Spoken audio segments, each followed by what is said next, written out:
చితిమంటల్లో శిథిలమవుతున్న శవాలు, చితిమంటల్లో శిథిలమవుతున్న శవాలు, ఆరని మంటల్లో ఆత్మల ఆర్తనాదాలు, ఆరని మంటల్లో ఆత్మల ఆర్తనాదాలు. మరణించాక ఏమవుతావో, నీలో ఆత్మ ఏమవుతుందో తెలుసుకో రహస్యం, ఈ దినమే అగత్యం. ప్రియమైన దేవుని పిల్లలారా, యేసుక్రీస్తు ప్రార్థన చేసేటప్పుడు ఒకసారి ఆయన ఎలా ప్రార్థన చేశాడో బైబిల్లో మనకు రాయబడింది. 17వ అధ్యాయం యోహాను సువార్త 1వ వచనం. యేసు ఈ మాటలు చెప్పి ఆకాశం వైపు కన్నులెత్తి, అంటే దేవుడు మహాకాశాల పైన ఉన్నాడని అర్థం. ఎందుకంటే మీకున్న రూపం దేవుని నుండి వచ్చింది. అది అనంతమైన కాలాన్ని కలిగి అనంతమైన ఆకారాన్ని కలిగి ఉంది. ఆకారం అంటే ఎలా ఉంటుందో అది మనం మరణించినంత వరకు తెలియదు. ఆ రోజు మొదటి శతాబ్దంలో శిష్యులు యేసుప్రభుని అడుగుతున్నారు, ఎలా ఉంటాం, నెక్స్ట్ మేము ఎలా ఉంటాం, మరణించిన తర్వాత మేము ఎలా ఉంటాం అని అడుగుతారు. ఇలా ఉంటారు అనడానికి మానవ మెదడుకు అందని మహత్తరమైన ఒక సంగతిని చాలా ఈజీగా యేసుక్రీస్తు చెప్పినట్టుగా మనం చూస్తాం. అందరూ తీయండి యోహాను సువార్త 12వ అధ్యాయం 24వ వచనం. గోధుమ గింజ భూమిలో పడి చావకుండిన ఎడల అది ఒంటిగానే ఉండును, చచ్చిన ఎడల విస్తారముగా ఫలించును.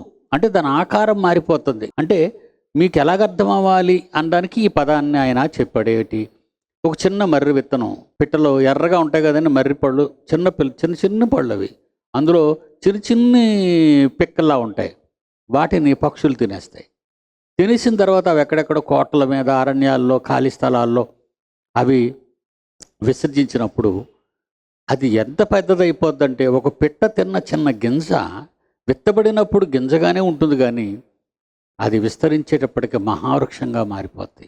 ఇప్పుడు దీన్ని మీరు మనసులో పెట్టుకోండి. 1 యోహాను 3వ అధ్యాయం 2వ వచనం. ఆయన ప్రత్యక్షమైనప్పుడు యేసుక్రీస్తు కాబోతున్నాడు. యేసుక్రీస్తు రావటానికి అంటే ప్రత్యక్షం కావటానికి ఆ మహా ఆకారం ఈ భూమి ఈ నక్షత్ర మండలాలు ఉన్న ఈ విశ్వం సరిపోతుందా అంటే, మీ గొప్పతనాన్ని చెప్పటానికి ఇవన్నీ చెప్తున్నానండి. 6 అడుగులు మనుషులు మేము, 3 అడుగులు వెడల్పు, ఒక చిన్న గోతులో పెడితే కప్పెట్టబడేవాళ్ళం మేము అని మీరు అనుకుంటున్నారు. అది దేవుడు చేసిన బొమ్మ మాత్రమే. ఇక్కడ ఏమంటున్నాడంటే, ఎలా ఉంటాం మేము? చాలామంది మొదటి శతాబ్దపు క్రైస్తవులు అడిగారు, మేము ఎలా ఉంటాం మరణించిన తర్వాత? ఆత్మ ఆత్మ ఆత్మ అంటున్నారు కదా. ఆత్మ నిరాకారంగా, సువిశాలంగా, విశ్వం కంటే పెద్దదిగా, అంత పెద్దదా మా ఆకారం అని అడుగుతున్నారు. అది ఎలా ఉంటుంది అని అడిగితే, మానవ భాషతో చెప్పలేనంత పెద్దది. ఇప్పుడు చదువుతున్నాడు చూడండి. ఆయన ప్రత్యక్షమైనప్పుడు, యేసుక్రీస్తు ప్రత్యక్షమైనప్పుడు, ఆయన ఉన్నట్లుగానే ఆయనను చూతుము గనుక ఆయనను పోలియుందుమని కట్ చేస్తారండి. ఇంతకీ ఎలాగుంటావని చెప్పాడు? ఆయన వచ్చినంత వరకు మీరు వెయిటింగ్లో ఉండండి. అప్పుడు ఆయన ఎలా ఉంటాడో మీరు చిన్నగా ఉంటారన్నాడా, తక్కువగా ఉంటారన్నాడా? ఆయన్ను పోలియుందుము. ఎలాగా? ఆయన ఉన్నట్లుగానే ఆయనను చూతుము గనుక ఆయన్ను పోలియుందుము. ఏంటండి ఆకారం? నాకు మీరేమంటే అనుకుంటుగానే వెంటనే ఆకారంలోకి వెళ్ళిపోవాలనిపిస్తుందండి నాకు. కదా, ఆయన వచ్చినంత వరకు జరగదు. అది మానవ భాషలో మాట్లాడని, అంటే చెప్పలేని ఆకారం అన్నమాట అది. కొరింథీయులకు రాసిన 2వ పత్రిక 12వ అధ్యాయంకి వెళ్దాం. 2వ వచనం నుంచి ఒక మాట అపోస్తలుడైన పౌలు గారు కొరింథీయులకు రాస్తున్నాడు. ఏమని? క్రీస్తునందున్న ఒక మనుష్యుడు నాకు తెలుసు, అతడు 14 సంవత్సరముల క్రిందట, ఇది రాసినప్పటికీ 14, ఈ కొరింథీ పత్రిక రాసినప్పటికీ 14 సంవత్సరాల క్రిందట 3వ ఆకాశమునకు కొనిపోబడెను. ఇక్కడ చూసారా, ఒక నంబర్ పడింది మనకి, 3వ ఆకాశం. యేసుప్రభు ప్రార్థన చేసినప్పుడు పైకి చూసినట్టుగా ఆకాశం వైపు కన్నులెత్తి, అంటే ఇది ఆకాశమా? ఆకాశం. అది ఆకాశమా? అది ఆకాశమే. ఈ పక్కన్నది ఆకాశమా? ఇది ఆకాశమే. కిందనున్నది ఆకాశమే. ఇప్పుడు చంద్రుడు ఉన్నాడు అనుకోండి, భూమి మీద మీకు కనబడుతున్నాడు కదా, ఇవాళ మేఘాలు ఉన్నాయేమో. చంద్రుడు ఉన్నాడు అనుకోండి, దానికి చుట్టూ ఆకాశమే.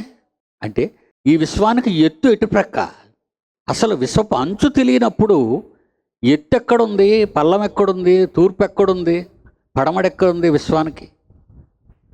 ఆలోచించండి. ఎందుకంటే విశ్వపు అంచు తెలీదు. ఈ మహావిశ్వంలో కళ్ళు పైకెత్తాడు అన్నట్టు మాత్రం కనబడిందంటే అది ఎంత పెద్దదై ఉండాలి. ఆకాశం వైపు కనులెత్తి ఆ ఆకాశం పైనున్న మరో ఏదో ఉంది, ఆకాశ మహాకాశాలు పట్టజాలని ఆ ఎత్తైన స్థానంలో, అతీతమైన స్థానంలో మన తండ్రి ఆత్మల దేవుడు అక్కడున్నాడు ఆయన. అందుకే ఆకాశం వైపు కనులెత్తి మాట్లాడుతున్నాడు. ఇక్కడ పౌలు గారు రాసేటప్పటికి ఏమంటున్నాడంటే, ఈ పత్రిక రాసిన 14 సంవత్సరాలకు ముందు ఒక మనుషుడు, అతనికి తెలుసట, అతడు మూడవ ఆకాశమును కొనిపోబడి, అతడు మూడో ఆకాశానికి వెళ్ళాడట. అతడు శరీరంతో కొనిపోబడినో నేను ఎరుగను. శరీరముతో వెళ్ళాడో శరీరం లేకుండా వెళ్ళాడో నాకు అదంతే అగమ్య గోచరంగా ఉంది. నాకు అది దేవునికే తెలియను. అది దేవునికి తెలుసు. అట్టి మనుషుని నేను ఎరుగను. మనుషుడు నాకు తెలుసు. అతడు పరదేశంలోని కొనిపోబడి, చూసారా, మూడో ఆకాశంలో పరదేశం ఉందని తెలిసింది మనకి. అక్కడ ఉందో లేదో మీరు చూడండి. ఏమండి, బైబిల్లో యేసుక్రీస్తు ఒక మాట చెప్పారు, ఆకాశము భూమి గతించును కానీ నా మాటల్లో, ఆదికాండం నుంచి ప్రకటన గ్రంథం వరకు దేవుడు మాట్లాడిన ప్రతి మాటలో ఆకాశము భూమియు గతించునేమో కానీ నా మాటలలో ఒక సున్నా ఒక పొల్లు తప్పిపోదు. అందుకేనండి బైబిల్ పట్టారండి, గట్టిగా పట్టుకొని చదివానండి. అంటే ప్రతి చిన్నదాన్ని, ప్రతి పొల్లును కూడా ఉండాలా. అది టెన్స్, కాలాలు, భూతకాలమా, భవిష్యత్ కాలమా, వర్తమాన కాలమా, ఇది జరిగిందా, అదే జరుగుతుందా, లేకపోతే భవిష్యత్తులో జరుగుతుందా, ఏదో ఇన్ని రకాలుగా ఆలోచించాలి. ఏ విషయాన్ని బైబిల్లోది ఎప్పుడు చెప్పాడు, ఎందుకు చెప్పాడు, ఎవరితో చెప్పాడు, ఎవరు చెప్పారు, ఇవన్నీ ఆలోచిస్తుంటాడు. సందర్భాలన్నీ ఇక్కడికి వచ్చేసరికి ఒక మూడో ఆకాశానికి వెళ్ళే ఒక ఆయన నాకు కనిపించాడు. అతడు పరదేశంలోకి వెళ్ళాడు. మూడో ఆకాశంలో ఏముంది? పరదేశంలో ఉంది. మూడో ఆకాశం పరదేశంలో ఉంది. ఇంకా మూడో ఆకాశంలో ఏమైనా ఉందా? మరలా మనం లూకాసు వార్తకు వెళ్ళిపోయేసరికి పరదేశ్ కనబడింది. ధనవంతుడు వెళ్ళిపోయాడు అక్కడికి, లాజరు వెళ్ళిపోయాడు. ధనవంతుడు లాజరును చూస్తున్నాడు. అంటే ఆత్మ ఆకారాలు, నరకంలో ఉన్న ఆత్మలు ఆకారాలు ఏమి చిన్నవి కాదండి, అవి సర్వోన్నతు నుండి వచ్చిన ఆత్మ భాగాలే. అవి కూడా అవేమి చిన్న ఆకారాలు అనుకోకండి. ఇప్పుడు నరకమే మహాలోకంగా ఉండాలి. ఎందుకంటే భూమి మీద ఆదాము నుండి పుట్టుకొచ్చిన వారంతా ఎక్కువ మెజారిటీ నరకగుండంలోనే ఉన్నారు. ఎక్కువ మంది నరకానికే వెళ్ళిపోయారు. ఎందుకంటే నాశనమునకు పో మార్గము విశాలమును, దాని దారి వెడల్పునై ఉన్నది. అంటే ఎక్కువ మంది అక్కడ పోతున్నారు, ఎక్కువ మంది అట్టే వెళ్ళిపోతున్నారు. నాస్తికులు వెళ్ళిపోతున్నారు, శాస్త్రవేత్తలు వెళ్ళిపోతున్నారు, ఏమండి హేతువాదులు వెళ్ళిపోతున్నారు, నమ్మని వాళ్ళు వెళ్ళిపోతున్నారు, జ్ఞానులు అనుకున్న వాళ్ళు వెళ్ళిపోతున్నారు, లోకస్తులు వెళ్ళిపోతున్నారు, ధనవంతులు వెళ్ళిపోతున్నారు, ఎందరో మహామహులు వెళ్ళిపోతున్నారు అక్కడికే.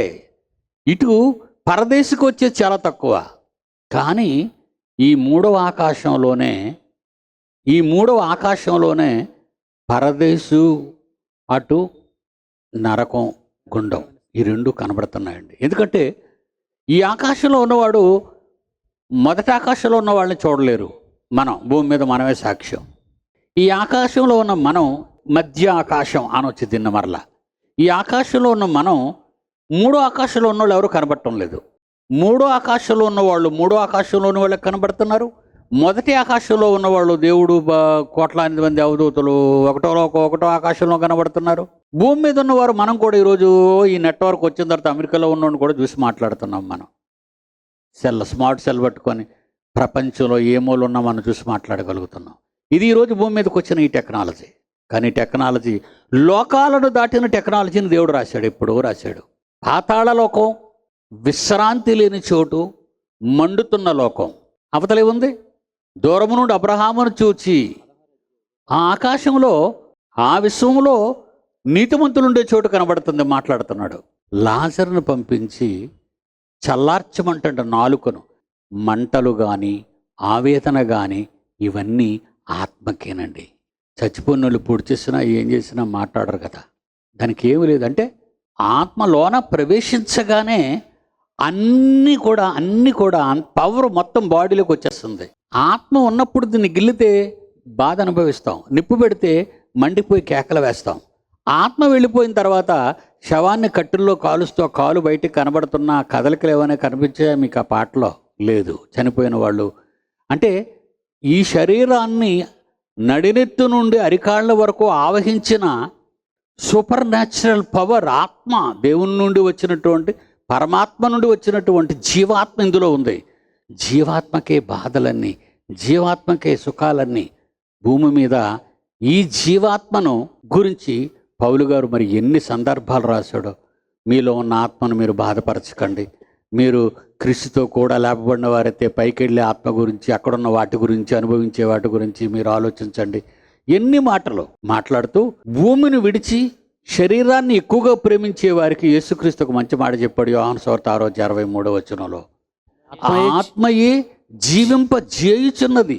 శరీరాన్ని ఆత్మయే జీవింపచేయుచున్నది. కళ్ళు కనబడాలన్నా, ముక్కు వాసన చూడాలన్నా, చెవులకు వినబడాలన్నా, గొంతు మాట్లాడాలన్నా, నడవాలన్నా, కూర్చోవాలన్నా, చేయాలన్నా ఆత్మయే చేయించుచున్నది, జీవమిచ్చి చేయించుచున్నది. శరీరము కేవలము నిష్ప్రయోజనం. ఏది నిష్ప్రయోజనమో తెలుసుకోకుండా సాతాను నిష్ప్రయోజనమైన దానికే ఉనికిని చాటించాడు భూమి మీద. తినుము, త్రాగుము, సంతోషించుము. ఎన్నో సంవత్సరాలు కావలసిన సంపద దాచిపెట్టాను నేను, నా ప్రాణమా తిను, త్రాగు, సంతోషించటన్నాడు. ఆయన సంగతి. ఆయనంటే నా పేరు పిడి సుందరరావు అండి. చచ్చిపోతే నేను చచ్చిపోయాను అనుకోండి, నా డెడ్ బాడీ అంటారు కానీ నేనని మీరు ఎవరు అనరు కదండి. ఎవరైనా చచ్చిపోతే వెళ్తాం, అప్పుడు ఏమంటాం? ఏమండి ఆయన ఇక్కడ లేరండి మాకు అంటారు. మరి ఇక్కడ పెట్టులో ఉన్నది ఎవరండి అని మనం అడిగాం అనుకో, ఆయన కాదండి, ఆయన విడిచి వెళ్ళిన శవం. మరి ఈ నుంచుకోరు, ఇక్కడ దీన్ని నుంచుకో, ఇది మాకు వద్దండి. అంటే ఆత్మ ఉంటేనే నీకు విలువ, ఆత్మ ఉంటేనే నీకు స్పర్శ అన్ని విధాలైన జ్ఞానం. ఆత్మ అనేది ఎప్పుడు విడిచిపెడుతుందో అది దాన్ని మీరు సుఖానికి పంపుతున్నారా? ఆరని మంటలలో ఆహుతి కాని ఆర్తనాదాలు అంటే నాశనం కాదండి అది. అందుకే బైబిల్లో ఏమన్నాడు? శరీరమును చంపువానికి భయపడక. మత్తయి సువార్త 10వ అధ్యాయం 28వ వచనం. మత్తయి సువార్త 10:28. ఆత్మను చంపనేరక దేహమునే చంపు వారికి భయపడకండి. ఆత్మను దేహమును కూడా నరకంలో నశింపజేయగలవానికి. ఇక్కడ పెద్ద పాయింట్ పడిందండి. ఏంటి? దేహం కూడా నరకానికి వెళ్ళిపోద్దా? ఆత్మను దేహమును కూడా నరకములోనికి పంపించేస్తానంటున్నాడు. చూడండి, మిక్కిలి భయపడు. మరి ఏంటండి మరి ఇక్కడ ఈ ఫ్రిడ్జ్, ఈ deep fridge of the universe, ఈ యూనివర్స్ అని ఈ ఫ్రిడ్జ్లో పంచభూతాల్లో భద్రపరచబడిన శరీరాలు ఏమవుతాయి? బలగంత కదండి. బాగుందా వినడానికి? It's wonderful. Bible is very, ఎంత గొప్ప పుస్తకం అండి అది, ఎంత గొప్ప పుస్తకం. యోహాను సువార్త 5వ అధ్యాయం 28వ వచనం. అందరూ తీయడు. యోహాను సువార్త 5వ అధ్యాయం 28వ వచనం. దీనికి ఆశ్చర్యపడకండి. ఒక కాలం వస్తుంది. ఆ కాలమున సమాధులలో ఉన్న వారందరూ, ప్రకృతిలో ఉన్న వారందరూ, పంచభూతాలలో లీనమైపోయిన వారందరూ ఆయన శబ్దము విని మేలు చేసిన వారు జీవపు పునరుద్ధానానికి, కీడు చేసిన వారు తీర్పు పునరుద్ధానానికి వెళ్ళి బయటకు వచ్చెదరు. ఎక్కడి నుంచట? ప్రకృతిలో. మీకు సమాధులు అంటేనే అర్థమవుతుంది కదా. ఇప్పుడు అంతరిక్షంలోకి వెళ్ళి ఎవరండి అప్పుడు చచ్చిపోయింది? మన తెలుగు ఆవిడ కల్పనా చావ్లా. ఏమండి? అంతరిక్షంలోకి వెళ్ళింది కల్పనా చావ్లా. అక్కడే బూడిదైపోయింది. అంతరిక్షంలో ఉన్న బూడిది భూమి ఆకర్షణకు వచ్చినంత వరకు భూమిలోకి రాదండి, అది పైనే ఉంటుంది. అయితే వీళ్ళు ఈ సైంటిస్టులు ఎప్పుడు భూమి ఈ అగ్ని చక్రాన్ని, అంటే భూమి మీదకి ఎంటర్ అయ్యేటప్పటికి భూమికి ఒక అగ్ని వలయాన్ని దేవుడు సృష్టించాడు. అందులో పడి దూచుకొచ్చింది.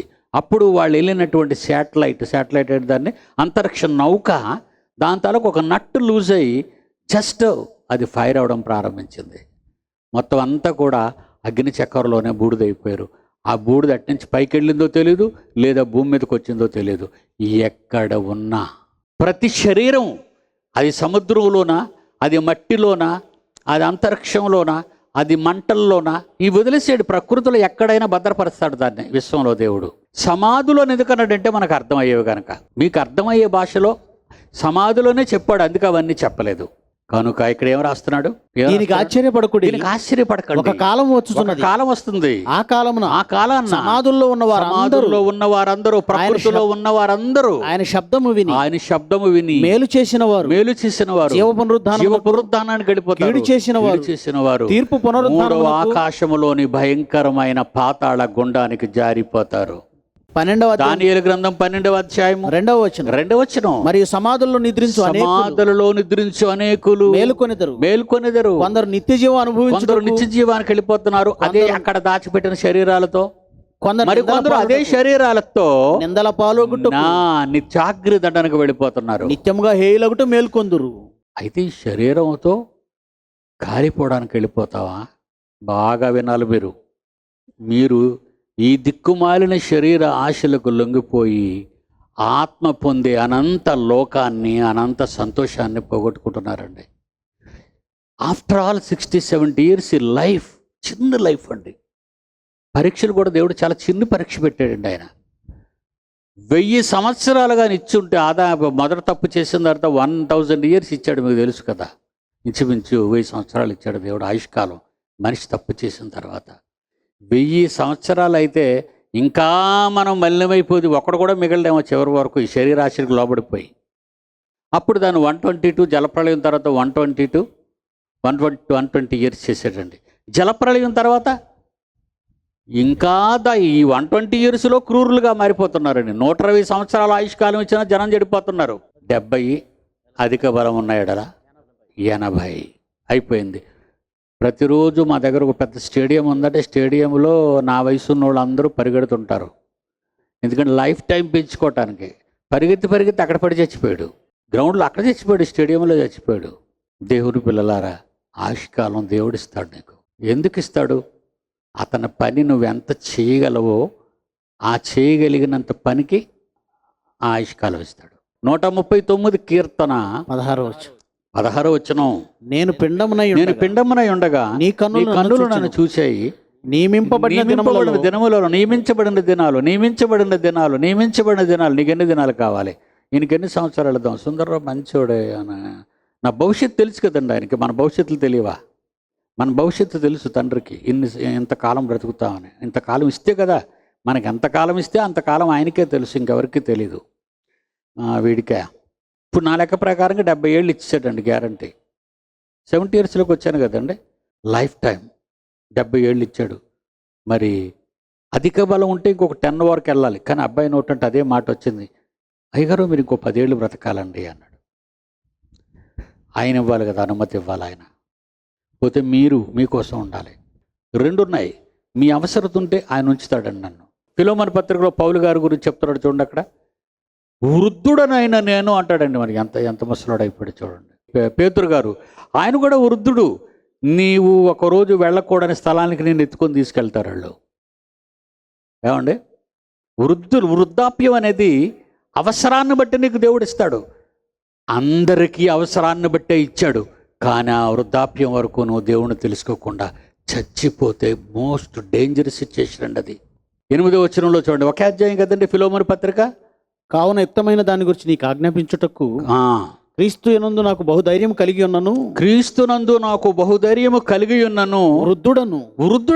వృద్ధుడను నేను క్రీస్తు యేసు ఖైదీని. నన్ను అరెస్ట్ చేశారు. ఎక్కడ అరెస్ట్ చేశారు? భూమి మీద అరెస్ట్ చేశారు. నువ్వు అక్కడ ఉండు, అప్పుడు వచ్చేస్తానంటావేంటి? నీ పని చాలా ఉంది, ఉండు. ఈ మాటలు ఎలా ఉన్నాయో చూడండి, ఒక్కసారి మీరు ఆలోచించండి.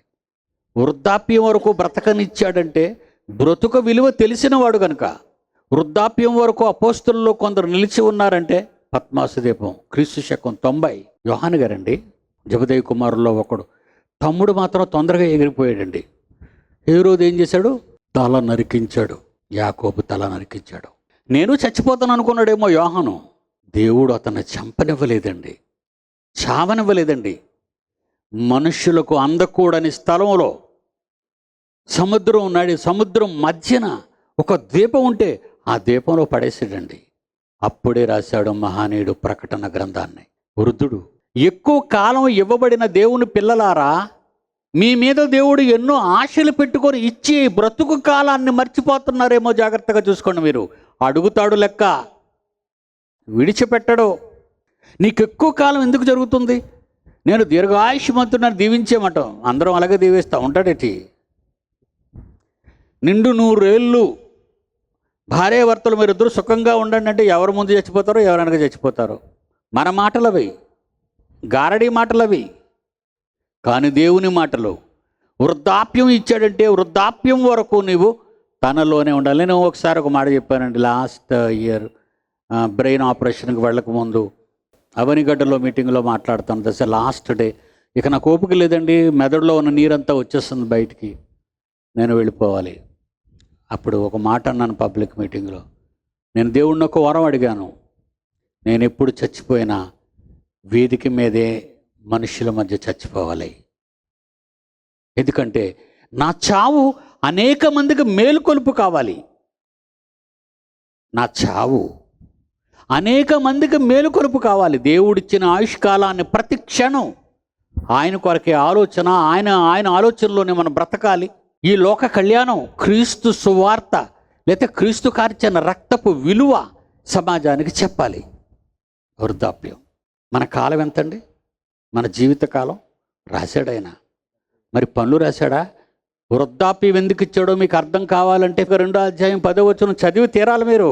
కొంతమందికి ఆయుష్ కొంచెం ఇచ్చాడు, కొంతమంది ఆయుష్కు మరికొంచెం పెంచాడు, మరికొంతమంది ఆయుష్ 70 నుంచి 80 వరకు వెళ్ళాడంటే వృద్ధాప్యం వరకు ఎందుకు ఇచ్చాడంటే నువ్వు చేయవలసిన పనులు నీ జీవిత కాలంలో చాలా ఉన్నాయి. భార్య అడుగుతుంటుంది, ఏంటి నీ ఎప్పుడు మీరు లేట్ అయినట్టండి?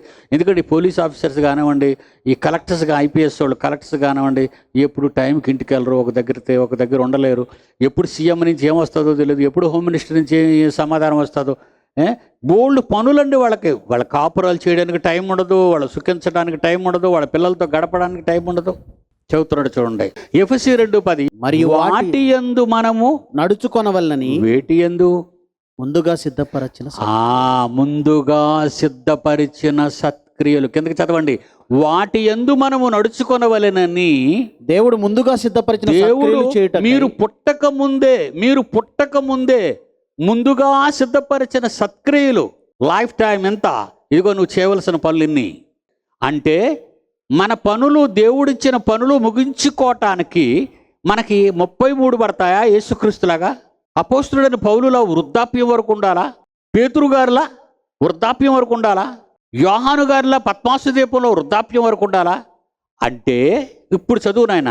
దేవుడు ముందుగా సిద్ధపరిచిన సత్క్రియలు చేయుటకై మనము క్రీస్తు యేసునందు సృష్టింపబడిన వారమై ఆయన చేసిన పని అయి ఉన్నాము. అదండి ఇక్కడ ప్రాజెక్టు. ఇది ప్రాజెక్ట్. మీ ఆయుష్కాలంలో మీరు ఎన్ని పనులు పూర్తి చేయాలో దానికి ఎంత కాలం పడుతుందో అదే మీ ఆయుష్కాలము కీర్తనల గ్రంథంలో రాశాడు. ఏమని? ఆయన దగ్గర ఉన్న ఒక గ్రంథంలో రాశాడు. ఇప్పుడు చదవండి అక్కడ, కీర్తన 139:16. నేను పిండమునై ఉండగా నీ కన్నులను చూచెను, నియమింపబడిన దినములలో ఒకటైనను నాకు కాకముందే నా దినములన్నీయు నీ గ్రంథములో లిఖితము. పరిశుద్ధ గ్రంథము కాదు, దేవుని దగ్గరున్న జనన మరణాల మానవ గ్రంథం. జనన మరణాల మానవ గ్రంథం. ఇప్పుడు అర్థమైందా మీకు ఎందుకు ఇన్ని సంవత్సరాలు ఇచ్చాడో? ఈ చిన్న కాలంలో దేవునిని సుఖపెట్టకపోతే అనంతకాలంలో ఎలా వెళ్తావు సుఖపడ్డానికి నాన్న? ఈ చిన్న కాలంలో కష్టం అనుభవించకపోతే లాజరులో ఎలా వెళ్తావు నాయన సుఖం, నెమ్మది అనుభవించడానికి? ఆ లోకానికి వెళ్ళిన తరువాత దూరం నుండి అబ్రహామును చూసి మాట్లాడుతున్నాడు, నాకు ఒక నీటి చుక్కిప్పించవా అని. అప్పుడు అబ్రహాం గారు ఏమన్నారో చూస్తారు ఒకసారి. అక్కడ మరో క్యాడర్ కూడా ఉంది వాళ్ళకేళ్ళకి మధ్య. లోకసువార్త 16వ అధ్యాయం 25వ వచనం. కుమారుడా నీవు నీ జీవిత కాలంలో నీకు ఇష్టమైనట్టు సుఖం అనుభవించితివి. అలాగుననే లాజరు కష్టం అనుభవించాడు. ఇప్పుడైతే వాడు నెమ్మది ఇప్పుడు పొందుతున్నాడు. నెమ్మది పొందుతున్నాడు పరదేశంలో. నీవు యాతన పడుచున్నావు. నువ్వు యాతన పడుతున్నావు పాతాళ గుండంలో. అంతేకాక ఇక్కడ నుండి మీ యొద్దకు దాటగోరు వారు. ఆ విశ్వంలో దాటడానికి లేకపోతే ఆ విశ్వంలో ఈ విశ్వమా? పరదేశులకు ఒక విశ్వం ఉందా? ఆకాశం ఉందా? అనీతిమంతులకు ఒక ఆకాశం ఉందా? ఆకాశ మహాకాశాల కదండి ఆయన పైన ఉన్నాడు. అన్నిటికీ పైన ఉన్నాడు ఆయన. ఆకాశ మహాకాశాలన్నిటికీ పైన ఉన్నాడు ఆయన. ఇంతకీ పరదేశంలో ఉన్నవాళ్ళు నరకంలో ఉన్న వాళ్ళకి కనబడుతున్నారు, నరకంలో ఉన్నవాళ్ళు పరదేశంలో ఉన్న వాళ్ళకి కనబడుతున్నారు. నీటి చొక్క అడిగితే ఒక బోర్డర్ చెప్తున్నాడు చూడండి. ఇక్కడ నుండి మీ యొద్దకు దాటగోరాలి అనుకుంటే దాటి పోజాలరు. అక్కడి వారు ఒకవేళ మీరు ఇక్కడికి రావాలనుకున్న పాతాళ గుండంలో శిక్ష అనుభవించేవారు ఇక్కడికి రావాలనుకున్నా దాటి రాజాలకుండు మీరు దాటి రాజాలరు. ఏంటి? సూపర్ న్యాచురల్ పవర్స్, మహాశక్తివంతమైన నీతిమంతులైన ఆత్మలు దాటలేవట. లోకముందు ఈ చిన్న వయసులో చెడిపోయి పాపం చేసి దేవుణ్ణి విడిచిపెట్టి నరకగుండానికి వెళ్ళి కాలుతున్న అవేటివి దేవుని నుండి వచ్చిన భాగాలే. అవి కూడా సూపర్ న్యాచురల్ పవర్స్. చావు లేదు, వాటికి ముగింపు లేదు. ఇవే దాటలేని అగాధమా అంత పెద్దదా? అవి ఆ నీతిమంతుల ఆత్మలు దాటలేవట. ఇటు అనీతిమంతుల ఆత్మలు దాటలేవట. మధ్యనేముందట? మాకును మీకును మధ్య మహాగాధమున్నది. మహాగాధమున్నది. పరదేశ కారణం మనవండి, అగాధానికి కారణం మనవండి, పాతాళలోకానికి కారణం మనవండి, ఆకాశ మహాకాశాలకు కారణం మనవండి. ఈ జన్మకి ఎంత పెద్ద స్టోరీ ఉందండి. ఒకసారి మీరు ఆలోచించండి. అక్కడికి వెళ్ళామనుకోండి, ఈ 70 ఏళ్ల జీవితంలో మీరు సక్సెస్ కాకపోతే, దేవుడిచ్చిన యాష్కాలంలో మీరు సక్సెస్ కాకపోతే, మీరు వెళ్ళే లోకం చాలా భయంకరమైన లోకం అండి.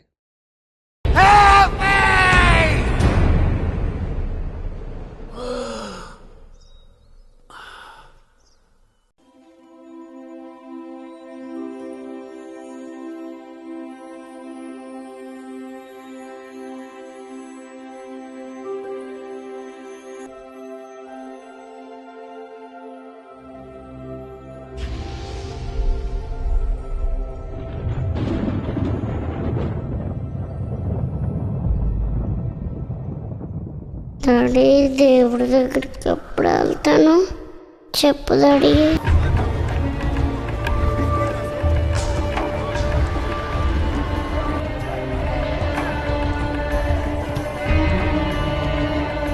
Lazarus, covered with sores and longing to eat what fell from the rich man's table.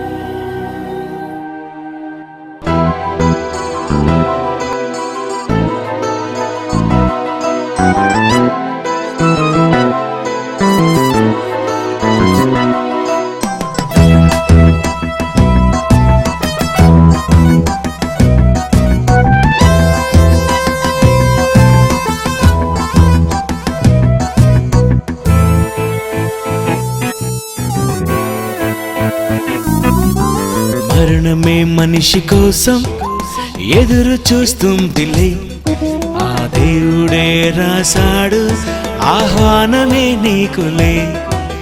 మరణమే మనిషి కోసం ఎదురు చూస్తుందిలే, ఆ దేవుడే రాశాడు ఆహ్వానమే నీకులే. పసివాడని ముసలివాడని తేడా లేదులే, నీకిచ్చిన కాలమెంతో ఎవరికి తెలియదే. నరులారా తిరిగి రమ్మని ఆహ్వానమే ఉందిలే, ఆ మరణమైన తరువాతే మరో లోకమే ఉందిలే. మరణమే మనిషి కోసం ఎదురు చూస్తుందిలే, ఆ దేవుడే రాశాడు ఆహ్వానమే నీకులే. మరణమే మనిషి కోసం ఎదురు చూస్తుందిలే, ఆ దేవుడే రాశాడు ఆహ్వానమే నీకులే. Father Abraham? Yes. Yes, I am Abraham. Welcome to paradise. Paradise?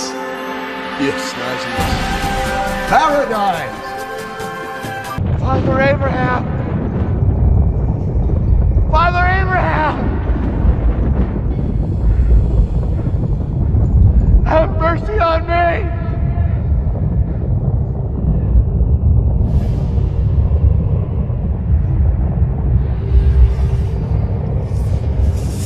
I saw you with Lazarus. Send him to me, that he might dip the point of his finger in the water and touch my tongue. I'm in agony from these flames.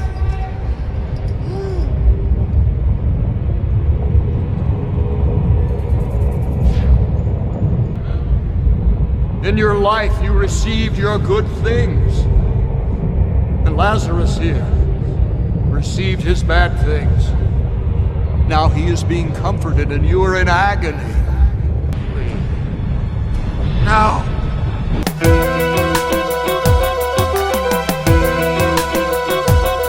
ప్రభువైన యేసునే నమ్మితే వెళతావు పరదేశ సుఖముగా. నువ్వు పాపిగా మరణిస్తే వెళుతుంది అగ్నికి ఆత్మగా. పుట్టాక చూసావు ఈ లోకమే, మరణించాక చూస్తావు ఆ లోకమే. వెళ్ళాలి ఒక రోజు ఆ లోకమే, ఇవ్వాలి ఈ బ్రతుకు తన కోసమే. బ్రతకాలి క్రీస్తని, చావైతే లాభమే. మరణమే మనిషి కోసం ఎదురు చూస్తుందిలే, ఆ దేవుడే రాశాడు ఆహ్వానమే నీకులే. నీ శవము అగ్నితో కాల్చిన బాధ ఉండదని తెలుసుగా. నీ ఆత్మకే ఉంది బాధని తెలుసుకోవాలి ఇప్పుడేగా. పుట్టాక చూసావు ఈ లోకమే, మరణించాక చూస్తావు ఆ లోకమే. వెళ్ళాలి ఒక రోజు ఆ లోకమే, ఇవ్వాలి ఈ బ్రతుకు తన కోసమే. బ్రతకాలి క్రీస్తని, చావైతే లాభమే. మరణమే మనిషి కోసం ఎదురు చూస్తుందిలే, ఆ దేవుడే రాశాడు ఆహ్వానమే నీకులే. మరణమే మనిషి కోసం ఎదురు చూస్తుందిలే, ఆ దేవుడే రాశాడు ఆహ్వానమే నీకులే. ఆ దేవుడే రాశాడు ఆహ్వానమే నీకులే. Go into the world and preach the gospel to all creation.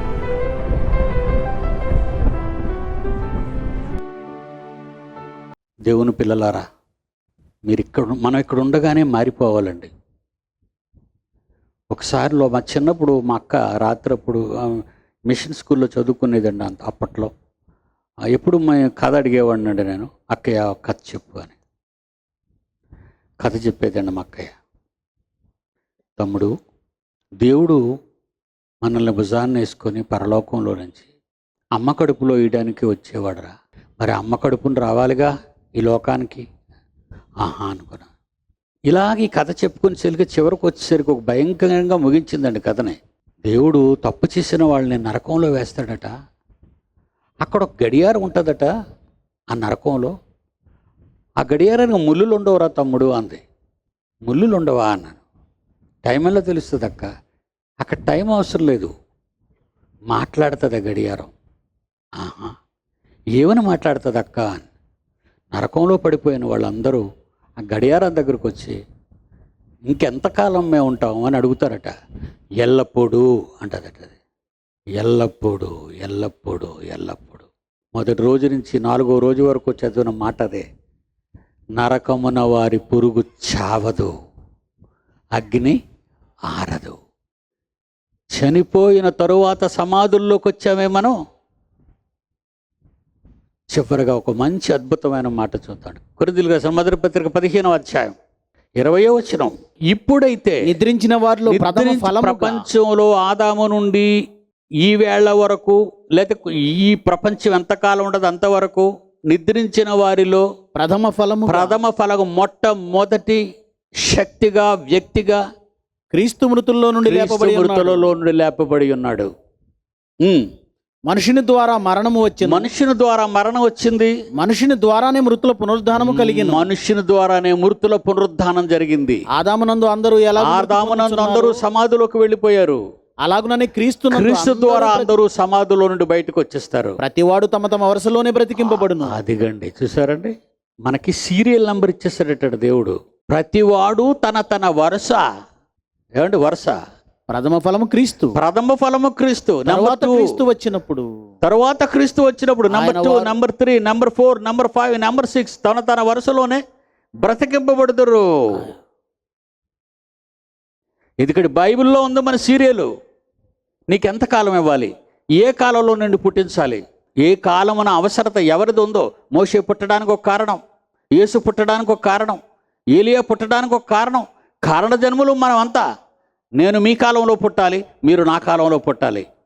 మీ జీవిత కాలానికి నా జీవిత కాలానికి ఆయన రాసిన గ్రంథంలో ఉన్న పొందిక ప్రకారంగానే మనమంతా ఒక తరంలో ఒక కాలంలో సమకాలికులుగా మనం జన్మించాం. ఇదంతా ఒక పెద్ద ప్రాజెక్టు. ఇది దేవుడు వేసిన ప్రాజెక్టు. ఈ ప్రాజెక్టులో భూమి మీదకి వచ్చాం. భూమి మీద నుంచి పరదేశకి వెళ్తున్నాం. ట్రైన్ రాలేదు, వెయిటింగ్ రూమ్లో ఉండండి. విమానం రాలేదు, ఏసీ గదండి, లోపల కూర్చోండి. 1 గంట ఆలస్యమైంది, 2 గంటల ఆలస్యమైంది, ఏదో టైంకి ఫ్లైట్ దిగుతుంది. మళ్ళీ మీరు ఏసీలో నుంచి వెళ్ళిపోయి మీ ట్రైన్ అయితే మీ ట్రైన్, మీ ఫ్లైట్ అయితే మీ ఫ్లైట్ ఎక్కిపోండి. అలాగే పరదేశంలో ఉన్నవారు వెయిటింగ్ రూములో శాంతియుతంగా సమాధానంగా ఉన్నారు. వాళ్ళు నెమ్మది పొందుతున్నారు. అబ్రహాము ఇతను లాజరు అదే లాజరు గురించి చెప్తున్నాడు. అతను ఇక్కడ నెమ్మది పొందుతున్నాడు. మరి ఎంతవరకు మేము వెయిట్ చేయాలి?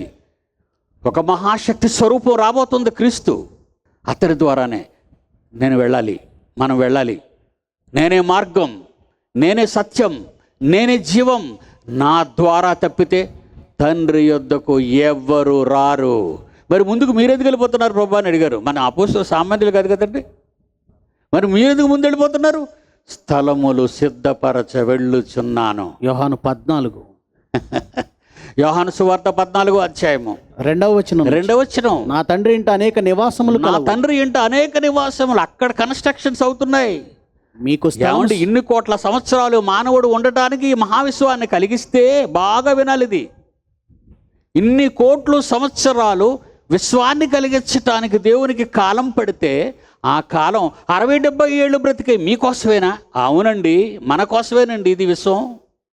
మరి 80 ఏళ్ళు, 70 ఏళ్ళు, 60 ఏళ్ళు బ్రతికాయి మా కోసం ఇంత మహావిశ్వాన్ని కలిగిస్తే శాశ్వతం ఉండే, శాశ్వతం అనంతమైన మా ఆత్మలు అక్కడ నివాసం ఉంటాయంటే అది ఎంత మహాలోకమై ఉంటుందండి. అప్పుడప్పుడు చూపిస్తుంటారు.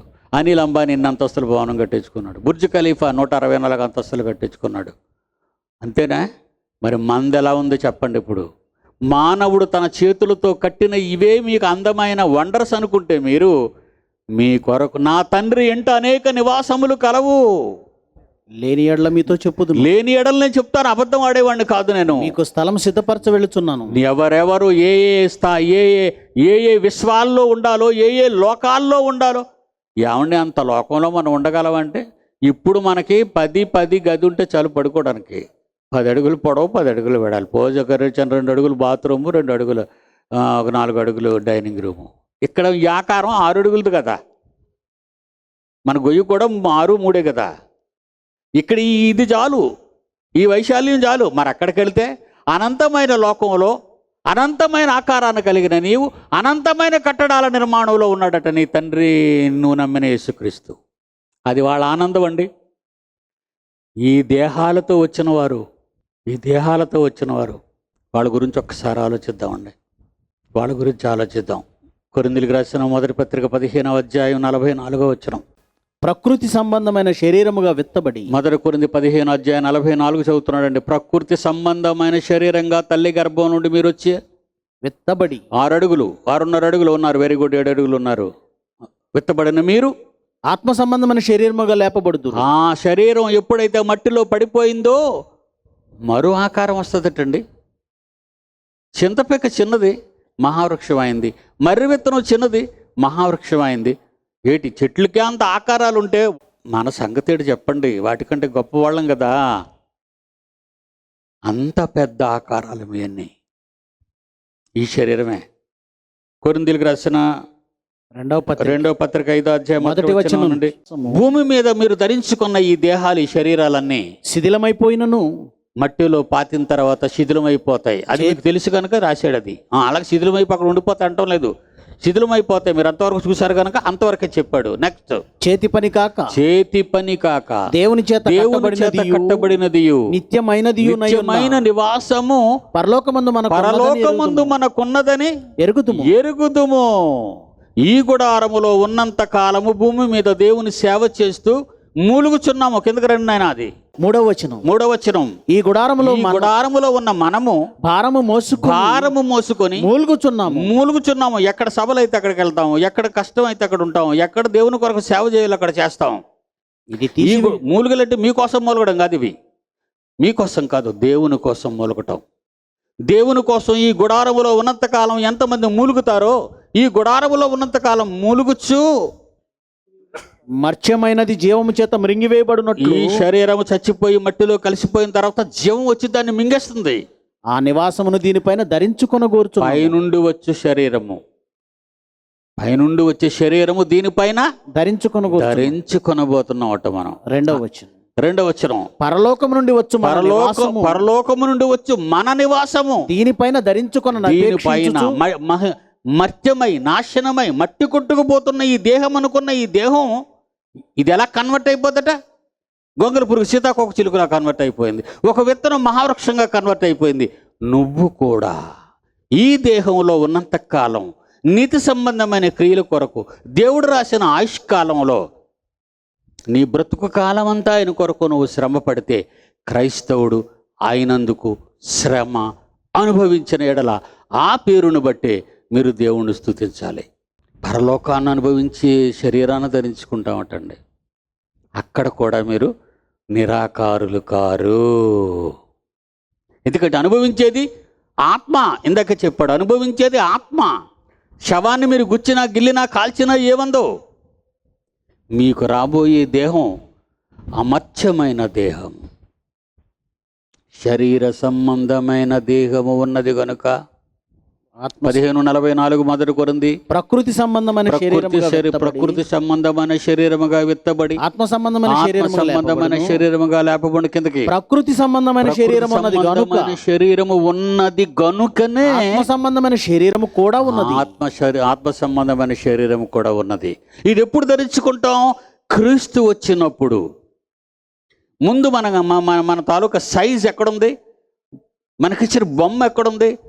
ప్రకృతిలో ఉంది, సమాధిలో ఉంది, నీటిలో ఉంది, నిప్పులో ఉంది. అక్కడికొచ్చి మన దేహాన్ని ధరించుకుంటాం. అది అమర్త్య శరీరంగా, నిత్య శరీరంగా, నిత్యానందం అనుభవించడానికి వెళుతుంది. అక్షయమైన వాళ్ళు, తప్పు చేసిన వాళ్ళు శరీరాన్ని అనుభవిస్తారు. వీళ్ళు అలాంటి శరీరం అనుభవిస్తారు, తీసుకుంటారు. మళ్ళాగే దేన్ని అనుభవించడానికి? పరలోకాన్ని అనుభవించడానికి కాదు, నిత్యము అగ్నిగుండంలో ఆహుతి కావడానికి ఆర్తనాదాలు చేస్తారు. ఇద్దరికీ దేహాలు వస్తాయి, అనుభవించే దేహాలే వస్తాయి. ఒకరు పరలోకాన్ని అనుభవించే నిత్య జీవంతో కూడుకున్నది, ఒకరు బాధలు అనుభవించే నిత్య వేదనతో కనుక్కున్న అగ్నిగుండం. 1500 కోట్లు అంటదండి సైన్సు. సూర్యుడు మండడం మొదలుపెట్టి 1500 కోట్లు, అది కూడా ఆరిపోద్ది. కానీ నరకమున వారి పురుగు చావదు, అగ్ని ఆరదు. ఎంతకాలం అండి ఇలా కాలుతారు చెప్పండి? ఏమో, మన జీవితంలో మన చావు కొద్ది రోజుల్లోనే ఉండొచ్చేమో. రేపు ఏమి సంభవించునో మీకు తెలీదు. మీ జీవం ఏపాటిది. ఇప్పుడు ఇంకా తగ్గిపోయింది మన ఆయుష్కాలం. ఎంతమంది చచ్చిపోతున్నారు? చిన్నపిల్లలు, మధ్య వయస్కులు, ముసలివాళ్ళు. ఏ క్షణమైనా మనం కళ్ళు మూసామనుకోండి, అది నీ చాగన దండన. అయితే మరలా యేసు రాడుగా నీ కొరకు రక్తం కార్చడానికి, మరలా ప్రవక్తలు రారుగా నీకు హితబోధ చేయటానికి, మరలా అపోస్తులు రారుగా మీకు చెప్పటానికి, పీడి సుందరరావు ఉండడుగా మీకు చెప్పటానికి. భూమి మీద మోషేయు ప్రవక్తలు ఉన్నారు అన్నాడు ధనవంతుడు అడిగిన ప్రశ్నకి. కనుక భూమి మీద ఉన్నప్పుడే మీరు స్టడీ.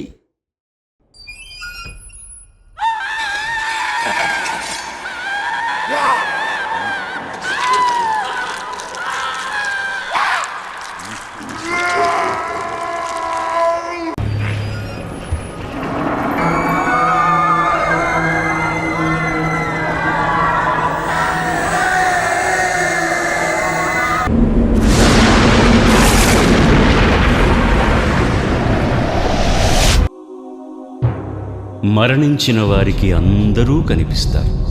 ధనవంతుడు దూరము నుండి లాజరును చూచి,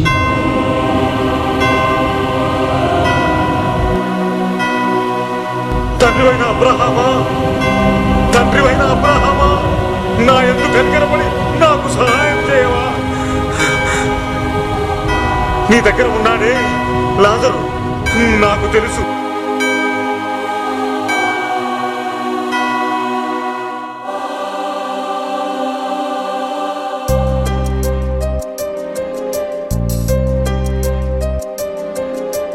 మరణిస్తే కనిపిస్తారు నీవారు, పాతాళంలో కనిపిస్తారు ప్రతివారు. ఎదురుగా చాలా దూరంగా ఎంతో కాలంగా ఆత్మల రూపంగా కనిపిస్తారు మరణిస్తే ప్రతివారు. పరదైసులో ఉన్నవారంతా మనవారు. మరణిస్తే కనిపిస్తారు నీవారు, పాతాళంలో కనిపిస్తారు ప్రతివారు.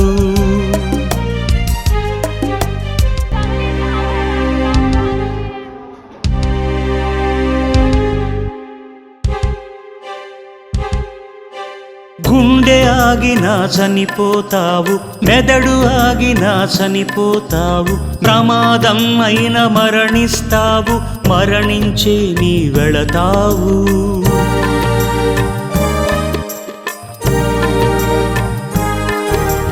గుండె ఆగినా చనిపోతావు, మెదడు ఆగినా చనిపోతావు, ప్రమాదం అయిన మరణిస్తావు, మరణించే నీ వెళతావు. నీ మరణ దినము ఏ రోజు ఉందో అది తెలియనే లేదుగా. ఈ వైద్యులైన ఏ మందులైన నిన్ను రక్షించలేవుగా. ముగించాలి అతనే, నీ ఆత్మ చూస్తావు అప్పుడే. చిన్న వయసులో చనిపోతావు, మధ్య వయసులో చనిపోతావు, ముసలైతే నువ్వు చనిపోతావు, మరణించే నీ వెళతావు.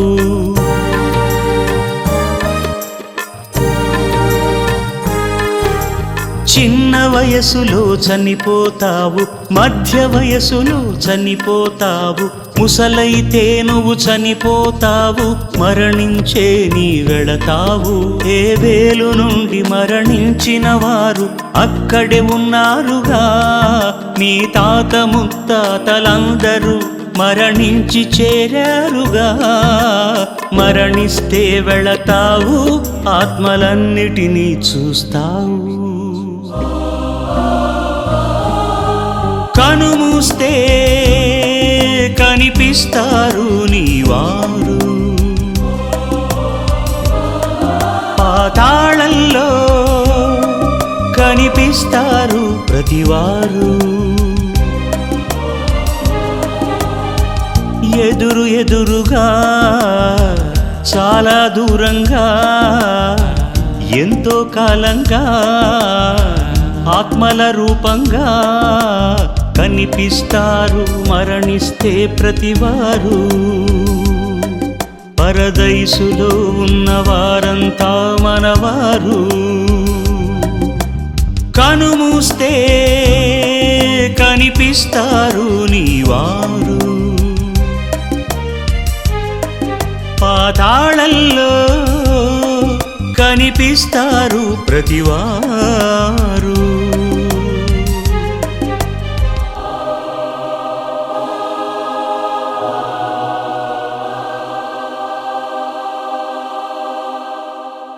మీ అందరి కొరకు నేను ప్రార్థిస్తాను, నిత్య జీవానికి రావాలని.